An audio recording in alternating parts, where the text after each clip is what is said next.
My question is, in the past, you would usually hear advice for persons at different stages that would like to invest.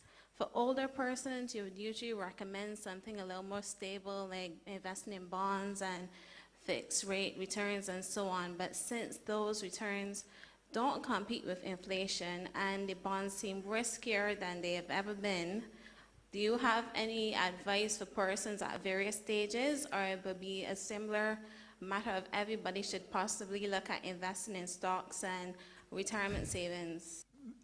I always say hope is not a strategy.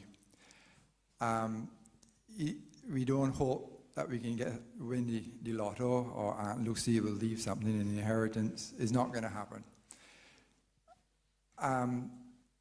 The question, I don't think I have the answer to your question other than to say we start from young. Hopefully our parents teach us how to save and how to invest, and we do it consistently, religiously. Yes, generally when you're young, you can afford to take more risk going to equities. As you get close to retirement, going to bonds less. In the current environment, yes, returns are low, but what do you do? And I come back to the same answer. The only thing I can think of doing is putting in more to compensate for the fact that the returns are just not there.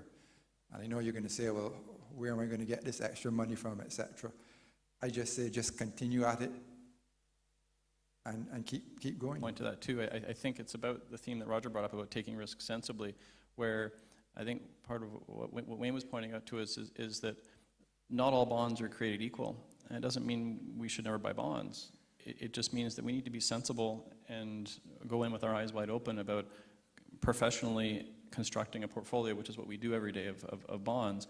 I just think it is important to recognize as well that just because there are risks doesn't mean we shouldn't go in there and hope to get compensated for them.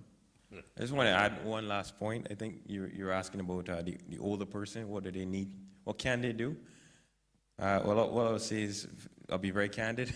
if for that guy who comes knocking at their door, offering in this current environment a 6%, 8% return, be very cautious.